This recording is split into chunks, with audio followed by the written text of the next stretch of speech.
Friends, Amar Prasad ಅಂದ್ರೆ ಎಲ್ಲರಿಗೂ ನೆನಪಿಗೆ ಬರುವುದು ಮಸ್ತ್ ಮಗ .com.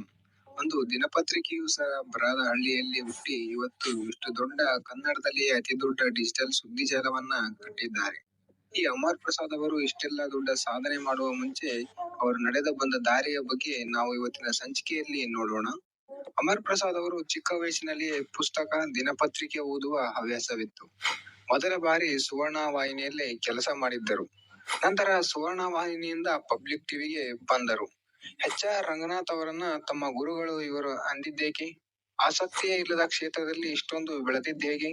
ಒಬ್ಬ ಸಣ್ಣ ಉದ್ಯೋಗಿಯಾಗಿದ್ದ ಅಮರ್ ಪ್ರಸಾದ್ ಅವರು ಇಷ್ಟು ದೊಡ್ಡ ಮಸ್ತ್ ಮಗ .com ಅನ್ನ ಕಟ್ಟಿದ್ದೇಗೆ? ಪ್ರಸ್ತುತ ಈಗ ಅವರ ಆದಾಯ, ಲೈಫ್ ಸ್ಟೈಲ್ ಹೇಗಿದೆ? ಹೀಗೆ ಅಮರ್ ಪ್ರಸಾದ್ ಅವರ ಜೀವನದ ಬಗೆಗಿನ ಸಂಪೂರ್ಣ ಸ್ಟೋರಿಯನ್ನ ನಾವು ಇವತ್ತಿನ ಸಂಚಿಕೆಯಲ್ಲಿ ನೋಡೋಣ. ಮಿಸ್ಟರ್ ಕನಿ ಯೂಟ್ಯೂಬ್ ಚಾನಲ್ಗೆ ಸ್ವಾಗತ. ನಾನು ನಿಮ್ಮ ಕನಿಬ್ರು.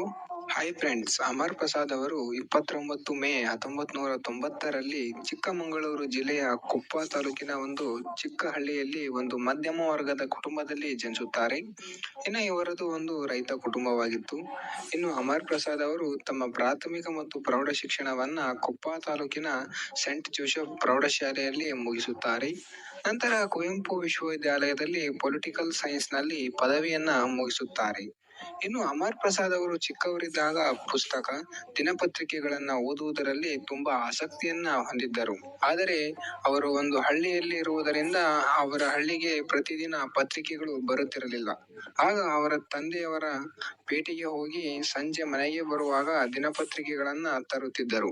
ಆಗ ಅಮರ್ ಪ್ರಸಾದ್ ಅವರು ಅದನ್ನ ಸಂಜೆ ಕುಳಿತು ಓದುತ್ತಿದ್ದರು. ಇವರು ಶಾಲೆಯಲ್ಲಿ ತುಂಬಾ ಜಾಣರಾಗಿದ್ದರು. ಆದರೆ ಅಮರ್ ಪ್ರಸಾದ್ ಅವರು ತಾನೊಬ್ಬ ಪತ್ರಕರ್ತನಾಗುತ್ತೇನೆ ಎಂದು ಅಂದುಕೊಂಡಿರಲಿಲ್ಲ. ನಂತರ ಕಾಲೇಜನ್ನ ಮುಗಿಸುತ್ತಾರೆ.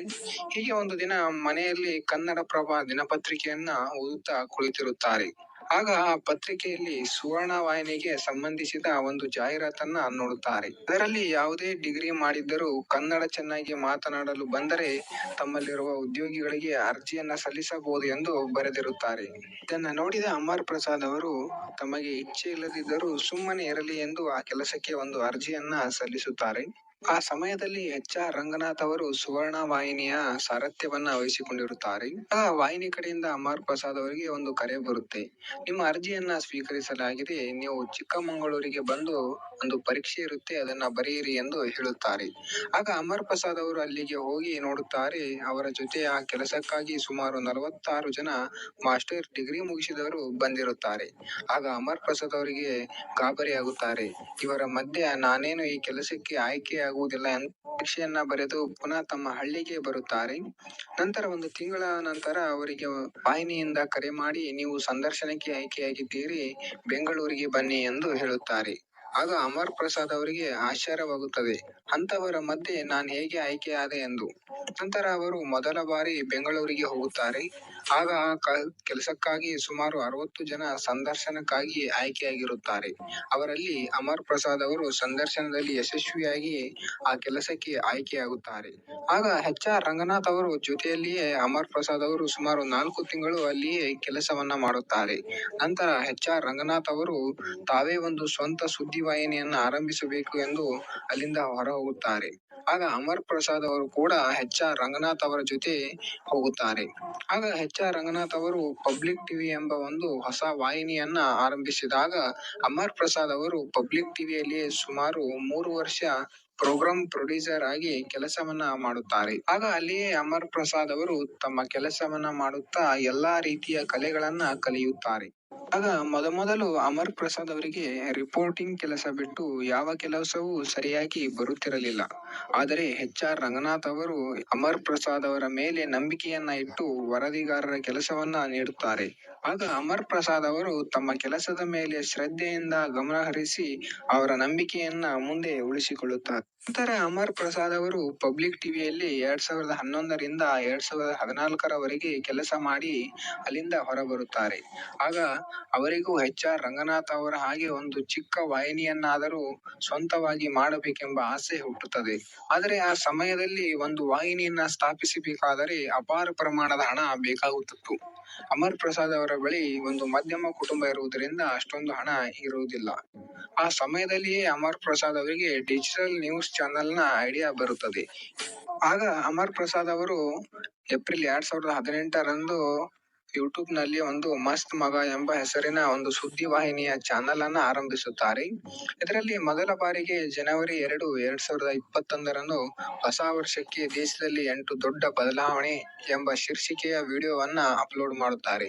ನಂತರ ಮೂರನೇ ಮಹಾಯುದ್ಧ, ದಿಲ್ಲಿ ಎಲೆಕ್ಷನ್, ಎಟಿಎಂ ಗಳ ಬಗ್ಗೆ ವಿಡಿಯೋ ಮಾಡಿದ್ದು ಜನರು ಇಷ್ಟಪಡಲು ಆರಂಭಿಸುತ್ತಾರೆ. ಹೀಗೆ ಚಿಕ್ಕ ಚಿಕ್ಕ ವಿಷಯಗಳ ಬಗ್ಗೆ ವಿಡಿಯೋ ಮಾಡಲು ಆರಂಭಿಸುತ್ತಾರೆ.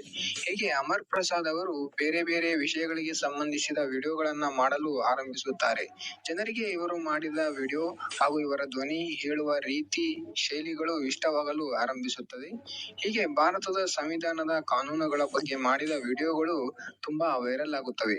ನಂತರ ಚಾನೆಲ್ ನಲ್ಲಿ ವಿವಿಧ ಪ್ರಕಾರಗಳನ್ನ ಮಾಡಿ ವಿಡಿಯೋಗಳನ್ನ ಮಾಡಲು ಆರಂಭಿಸುತ್ತಾರೆ. ನಂತರ ಅಮರ್ ಪ್ರಸಾದ್ ಅವರು ಭಾರತ ದರ್ಶನ ಎಂಬ ಹೆಸರಿನಲ್ಲಿ ಭಾರತದ ಇತಿಹಾಸದ ಬಗ್ಗೆ ತಿಳಿಸುತ್ತಾರೆ. ನಂತರ ಎಕನಾಮಿಕ್ಸ್ ಎಂಬ ಸಂಬಂಧಿಸಿದ ಶೇರ್ ಮಾರ್ಕೆಟ್, ಬಿಟ್ಕಾಯಿನ್, ಜಿಡಿಪಿಗಳ ಬಗ್ಗೆ ತಿಳಿಸುತ್ತಾರೆ. ಹಾಗೆಯೇ ಜನರಿಗೆ ಪ್ರೇರೇಪಣೆ ನೀಡುವ ಹಲವಾರು ಯಶಸ್ವಿ ವ್ಯಕ್ತಿಗಳ ಸಾಧನೆಗಳ ಬಗ್ಗೆ ವಿವರಿಸುತ್ತಾರೆ. ಹೀಗೆ ಚಾನೆಲ್ ಬೆಳೆಯುತ್ತಿದ್ದಂತೆ ಸ್ಪರ್ಧಾತ್ಮಕ ಪರೀಕ್ಷೆಗಳಿಗೆ ಬೇಕಾದ ಪ್ರತಿದಿನದ ಕರೆಂಟ್ ಅಫೇರ್ಸ್ ಗಳನ್ನು ಹೇಳಲು ಆರಂಭಿಸುತ್ತಾರೆ. ಈಗ ಫುಲ್ ನ್ಯೂಸ್ ಎಂಬ ಸಂಚಿಕೆಯಲ್ಲಿ ರಾಜ್ಯ, ದೇಶದಲ್ಲಾಗುವ ಸಂಪೂರ್ಣ ವಿಷಯಗಳ ಬಗ್ಗೆ ಪ್ರತಿದಿನ ವಿಡಿಯೋ ಮಾಡಿ ಬಿಡುತ್ತಿದ್ದಾರೆ. ಹಾಗೆ ಪ್ರತಿದಿನ ಸುತ್ತು ಜಗತ್ತು ಎಂಬ ಸಂಚಿಕೆಯ ಅಡಿಯಲ್ಲಿ ಪ್ರತಿದಿನ ನಡೆದ ಎಲ್ಲಾ ಆಗುಹೋಗುಗಳ ಬಗ್ಗೆ ಸಂಜೆಗೆ ವಿಡಿಯೋ ಮಾಡಿ ಬಿಡುತ್ತಾರೆ. ಈಗಾಗಲೇ ಈ ಸಂಚಿಕೆಯಲ್ಲಿ ಸುಮಾರು 1289 ವಿಡಿಯೋಗಳನ್ನ ಮಾಡಿ ಬಿಡಲಾಗಿದೆ. ಅಮರ್ ಪ್ರಸಾದ್ ಅವರು ತಮ್ಮ ಚಾನೆಲ್ ನಲ್ಲಿ ರಾಜಕೀಯ, ಕರೆಂಟ್ ಅಫೇರ್ಸ್, ಆರೋಗ್ಯ, ರಕ್ಷಣೆ, ಇತಿಹಾಸ, ತಂತ್ರಜ್ಞಾನ, ಸಾಧಕರ ಬಗ್ಗೆ ವಿಡಿಯೋಗಳನ್ನ ಮಾಡುತ್ತಿದ್ದಾರೆ. ಹಾಗೆಯೇ ಲೀಡರ್ಸ್ ಎಂಬ ಸಂಚಿಕೆಯಲ್ಲಿ ಹಲವಾರು ಸಾಧಕರಾದ ಬಸವಣ್ಣ, ಟಾಟಾ, ಅಂಬೇಡ್ಕರ್, ಚಾಣಕ್ಯರ ಜೀವನದ ಬಗ್ಗೆ ತಿಳಿಸಿದ್ದಾರೆ. ಹಾಗೆ ಫಿಲ್ಮ್ ರಿವ್ಯೂಸ್ ಎಂಬ ಹೆಸರಿನ ಸಂಚಿಕೆಯಲ್ಲಿ ಭಾರತದಲ್ಲಿ ಪ್ರಮುಖ ಚಲನಚಿತ್ರಗಳ ಬಗ್ಗೆ ಮಾಹಿತಿ ನೀಡಿದ್ದಾರೆ. ಪ್ರಸಾದ್ ಅವರು ಸ್ಥಾಪಿಸಿದ ಮಸ್ತ್ ಮಗ ಎಂಬ ಸುದ್ದಿವಾಹಿನಿಯು ತುಂಬಾ ಪ್ರಸಿದ್ಧಿ ಪಡೆದಿದೆ. ಕೆಲವರಿಗಂತೂ ಅಮರ್ ಪ್ರಸಾದ್ ಅವರ ಸುತ್ತು ಜಗತ್ತು ಸಂಚಿಕೆಯನ್ನ ನೋಡದಿದ್ದರೆ ದಿನವೇ ಪೂರ್ತಿಯಾಗುವುದಿಲ್ಲ.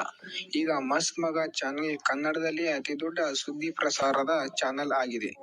ಈ ಚಾನೆಲ್ ನಲ್ಲಿ ಸುಮಾರು 5700 ವಿಡಿಯೋಗಳನ್ನ ಅಪ್ಲೋಡ್ ಮಾಡಲಾಗಿದೆ. ಹಾಗೆ ಚಾನೆಲ್ಗೆ ಸುಮಾರು 2.25 ಮಿಲಿಯನ್ ಅಂದ್ರೆ 2,25,000 ಚಂದಾದಾರರಿದ್ದಾರೆ. ಈಗ ಅಮರ್ ಪ್ರಸಾದ್ ಅವರಿಗೆ ತಮ್ಮ ಚಾನೆಲ್ ನಿಂದ ತಿಂಗಳಿಗೆ ಒಂದು ಮಾಹಿತಿಯ ಪ್ರಕಾರ ಸುಮಾರು 20 ರಿಂದ 25 ಲಕ್ಷ ರೂಪಾಯಿ ಆದಾಯ ಬರುತ್ತದೆ. ಏನೇ ಇರಲಿ ಫ್ರೆಂಡ್ಸ್, ಇವತ್ತು ಅಮರ್ ಪ್ರಸಾದ್ ಅವರು ಕನ್ನಡದ ಅತ್ಯಂತ ದೊಡ್ಡದಾದ ಡಿಜಿಟಲ್ ಸುದ್ದಿವಾಹಿನಿಯನ್ನ ಸ್ಥಾಪಿಸಿ ಲಕ್ಷಗಟ್ಟಲೆ ದುಡಿಯುತ್ತಿದ್ದಾರೆ. ಆದರೆ ಒಂದು ಸಮಯದಲ್ಲಿ ಕೇವಲ 10-15 ಸಾವಿರ ರೂಪಾಯಿಗಾಗಿ ತಿಂಗಳ ಪೂರ್ತಿ ಕೆಲಸ ಮಾಡುತ್ತಿದ್ದರು. ತಾನು ಎಂದಿಗೂ ಅಂದುಕೊಳ್ಳದ ಕ್ಷೇತ್ರದಲ್ಲಿ ಇವತ್ತು ಇಷ್ಟೆಲ್ಲ ದೊಡ್ಡ ಸಾಧನೆ ಮಾಡಿದ್ದಾರೆ. ಅವರ ಕಠಿಣ ಪರಿಶ್ರಮ, ಸತತ ಪ್ರಯತ್ನ, ಕೆಲಸದ ಮೇಲಿನ ಶ್ರದ್ಧೆ ಇವತ್ತು ಇಷ್ಟೆಲ್ಲ ಸಾಧಿಸಲು ಸಹಾಯ ಮಾಡಿದೆ.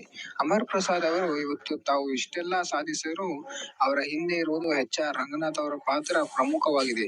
ಎಷ್ಟೋ ಬಾರಿ ತನ್ನ ತಂದೆಯ ರೀತಿಯಲ್ಲಿ ಹಲವಾರು ಸಹಾಯ ಸಲಹೆಗಳನ್ನ ನೀಡಿದ್ದಾರೆ ಎಂದು ಅವರೇ ಹೇಳಿಕೊಂಡಿದ್ದಾರೆ. ಇನ್ನು ಅಮರ್ ಪ್ರಸಾದ್ ಅವರು ತಮ್ಮ ಹಾಗೆ ಯಾರಾದರೂ ಜರ್ನಲಿಸಂ ಆಗಬೇಕು ಅಂದುಕೊಂಡವರಿಗೆ ಒಂದು ಕೋರ್ಸ್ ಅನ್ನ ಕೂಡ ಸ್ಥಾಪಿಸಿದ್ದಾರೆ. ಜರ್ನಲಿಸಂ ಎಂಬ ಹೆಸರಿನ ಒಂದು ಕೋರ್ಸ್ ಅನ್ನ ಸ್ಥಾಪಿಸಿ ಅದಕ್ಕೆ ಒಂದು ನಿಗದಿತ ಒಂದು ಶುಲ್ಕವನ್ನ ಇಟ್ಟು ಯಾರಾದರೂ ಆಸಕ್ತರು ಜರ್ನಲಿಸಂ ಕೋರ್ಸ್ ಅನ್ನ ಕಲಿಯುವ ಹಾಗೆ ಮಾಡಿಕೊಟ್ಟಿದ್ದಾರೆ. ಮತ್ತು ಫ್ರೆಂಡ್ಸ್, ಒಂದು ಹಳ್ಳಿಯಲ್ಲಿ ಹುಟ್ಟಿ ಚಿಕ್ಕ ಪುಟ್ಟ ಕೆಲಸಗಳನ್ನ ಮಾಡುತ್ತಾ ಆ ಕೆಲಸದಲ್ಲಿ ತನಗೆ ಬೇಕಾದ ಕಲೆಗಳನ್ನ ಶ್ರದ್ಧೆಯಿಂದ ಕಲಿತು ಮುಂದೆ ಅದೇ ಕ್ಷೇತ್ರದಲ್ಲಿ ಒಂದು ದೊಡ್ಡ ಸುದ್ದಿ ಜಾಲವನ್ನೇ ನಿರ್ಮಿಸಿದ ಮಸ್ತ್ ಮಗ ಚಾನೆಲ್ ನ ಓನರ್ ಅಮರ್ ಪ್ರಸಾದ್ ಅವರ ಜೀವನ ಸಾಧನೆಯ ಬಗ್ಗೆ ತಿಳಿಸುವ ಪ್ರಯತ್ನ. ನೀವು ಕೂಡ ಇವರ ವಿಡಿಯೋಗಳನ್ನ ನೋಡುತ್ತಿದ್ದರೆ ಕಮೆಂಟ್ ಮಾಡಿ, ವಿಡಿಯೋಗೆ ಲೈಕ್ ಮಾಡಿ, ಚಾನೆಲ್ಗೆ ಸಬ್ಸ್ಕ್ರೈಬ್ ಮಾಡಿ. ಮುಂದಿನ ಸಂಚಿಕೆಯಲ್ಲಿ ಮತ್ತೊಬ್ಬ ಸಾಧಕನ ಸಾಧನೆಯೊಂದಿಗೆ ಸಿಗೋಣ. ಅಲ್ಲಿಯವರೆಗೂ ನಮಸ್ಕಾರ.